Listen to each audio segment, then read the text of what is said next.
Start करेंगे अपने 9th class का एक लास्ट वीडियो है ये चैप्टर नंबर 9 का force and laws of motion. इसमें अपने फर्स्ट और सेकंड लॉ कंप्लीट हो गए प्रीवियस वीडियो में, आप देख सकते हैं। मैं लिंक प्रोवाइड कर दूंगा आपको नीचे डिस्क्रिप्शन में, आप वहां से देखिए। आज हम स्टार्ट करते हैं बेटा Newton's third law. Newton's third law किस पे डिपेंड है बेटा? न्यूटन्स थर्ड लॉ कहता है to every action there is an equal and opposite reaction. There is an equal and opposite reaction. यानी आप कोई भी वर्क करो उसका अपोजिट या इक्वल एक्शन भी होगा और रिएक्शन भी होगा। कैसे होगा? जैसे मान लो ये बोट है, ठीक है, एक सेलर है, ठीक, वो पानी के बाहर आता है तो वो तो फॉरवर्ड मूव करता है, but equal and opposite reaction होता है जिसके कारण ये बोट कहां जाएगी? बैकवर्ड। ये आपका एक एग्जांपल हो गया।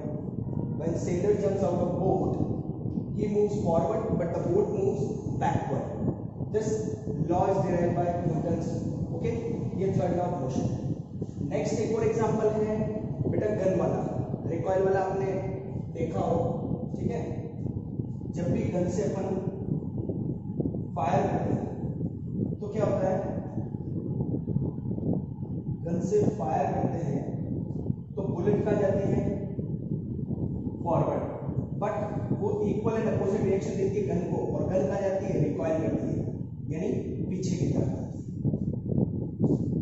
ठीक है, नेक्स्ट देखना बेटा, गन और बुलेट का हो गया। इसके बाद एक और एग्जांपल नेक्स्ट है बेटा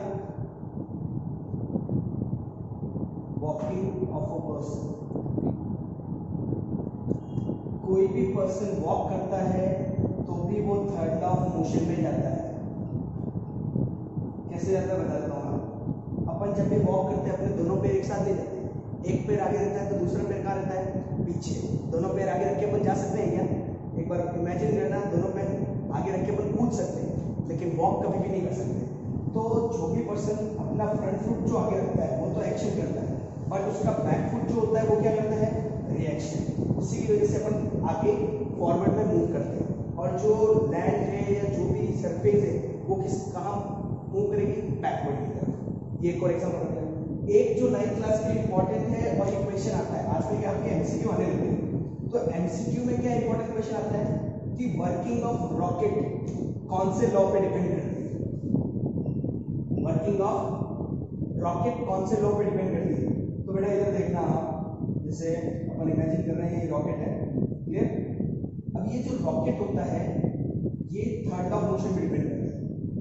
ये सारी एनर्जी जब ग्राउंड को देता है तब ये ऊपर की तरफ मूव करेगा, क्लियर। बिना ये ग्राउंड को नीचे एनर्जी दिए हुए ये ऊपर मूव नहीं कर सकता। जो रॉकेट की वर्किंग है वो भी किस पे डिपेंड करती है? Third law of motion. हमेशा ध्यान रखना है, एमसीक्यू में क्वेश्चन आने वाला है आपके कि रॉकेट की वर्किंग किस पे डिपेंड करेगी? Third law of motion, clear. अब इसके लिए अपन एक फॉर्मूला जनरेट करते हैं। ये मैं कोई दो ऑब्जेक्ट ले रहा हूं, ए और बी। जब ए फोर्स एक्सर्ट करता है बी पे तो उस फोर्स का नाम हो जाएगा F A B, clear. Force exerted by A on B, इसका मतलब है force exerted by A on B. फिर क्या होगा? ये बी भी एक्सर्ट करेगा फोर्स ए पे, अपन ने पढ़ा तो every action there is an equal and opposite reaction.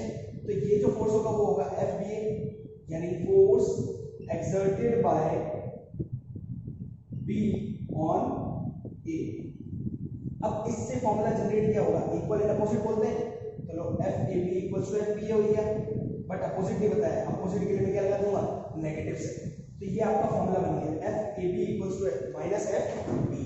ये किसका फॉर्मूला हो गया? Third law of motion, clear. इसके बाद जो अपना टॉपिक है इंपॉर्टेंट, वो है law of conservation of momentum. इसका डेरिवेशन बहुत सिंपल है, बहुत लोग कंफ्यूज भी होते हैं, कंफ्यूज होने की कोई भी बात नहीं है, मैं आपको सिंपली सॉल्व कर देता हूं। Law of conservation of momentum. मैं अभी इसका अगर मैं स्टेटमेंट बोलूंगा तो आपको समझ में भी नहीं आएगा, तो अपन स्टेटमेंट बाद में पढ़ेंगे, पहले अपन फिगर से स्टार्ट करते हैं। आपको मैंने मोमेंटम बताया था। मोमेंटम क्या होता है? Product of mass and velocity. अब उसका कंजर्वेशन का लॉ क्या है? दो ऑब्जेक्ट लेता है ए और बी, इसका मास मान लो ma, इसका मास मान लो m। ये क्या कर रहे हैं, एक दूसरे की तरफ मूव कर रहे हैं, यानी ये इनिशियल वेलोसिटी से, ये भी इनिशियल वेलोसिटी, ये हो गई u है और ये u।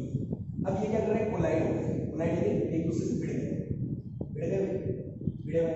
ये बिफोर कोलिजन है, कोलिजन होने से पहले, ये at the time of collision, a और बी कोलाइड हो गए। अब अगली फिगर में क्या होता है, ये कोलाइड होने के बाद दोनों अलग अलग डायरेक्शन में जाएंगे, ए इधर जाएगा, बी इधर जाएगा, इसका मास अभी भी m है, m भी है, मास कभी भी चेंज नहीं होगा। अब जो जाने वाली वेलोसिटी है वो हो जाएगी va और vb, आने वाली थी इनिशियल, जाने वाली क्या होगी फाइनल। ये हो गया बेटा आफ्टर कोलिजन, ये हो गया आफ्टर कोलिजन।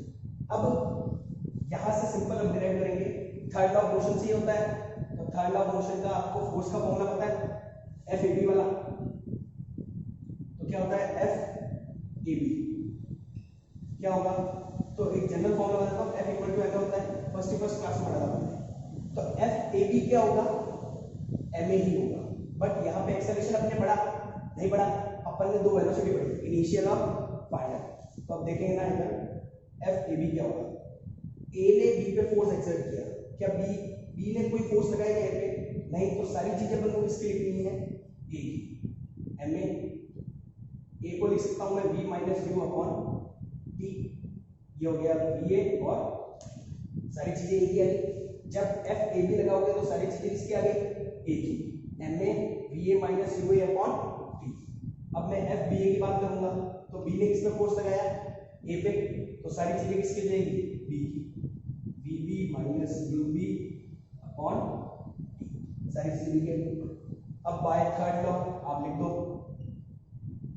पढ़ा है आपने, FAB equals to minus FBA, values put करो, MA VA minus UA upon T, negative minus MB VB minus UB upon T से T कैंसल, मल्टीप्लाई करो, MA VA minus MA UA equal to minus MB VB, ये ध्यान रखना, minus opposite side plus minus minus plus MB UB, minus वालों को जैसे ये minus वाला इधर आ जाएगा और ये माइनस वाला इधर, तो क्या बन गया, MA VA plus MB VB equals to MA UA plus MB UB।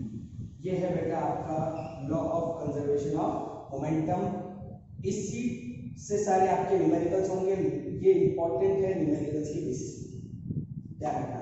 अब इससे डिराइव क्या होता है, तो ये बोलता है कि सम ऑफ टोटल मोमेंटम, ये कब आएगी सिचुएशन, फाइनल वेलोसिटी अपन ने किसमें पढ़ा, आफ्टर कोलिजन में, तो sum of total momentum after collision किसके इक्वल होगा, sum of total momentum before collision. ये यू वाली कब आएगी, बिफोर कोलिजन, तो ये आपका लॉ बन गया, law of conservation of momentum. क्या बोलता है कि सम ऑफ टोटल मोमेंटम जो आफ्टर कोलिजन है वो किसके इक्वल होगा, sum of total momentum before collision. ये आपका हो गया law of conservation of momentum. So much students, आपको अच्छे से समझ में आया होगा। ये अपन ने force and laws of motion के 3 वीडियोस बनाए हैं, 3 पार्ट्स से अपने, उससे कंप्लीट हो जाएगा। उसके बाद अपन क्या करेंगे, नेक्स्ट जो है अपना वीडियो रहेगा वो न्यूमेरिकल पे रहेगा, जो भी इसके इंपॉर्टेंट न्यूमेरिकल है, जैसे मोशन के मैंने कराए थे वैसे इसके न्यूमेरिकल कराऊंगा। आप यही वीडियो अपनी शेयर कीजिए, लाइक कीजिए, सब्सक्राइब कीजिए। Thank you so much.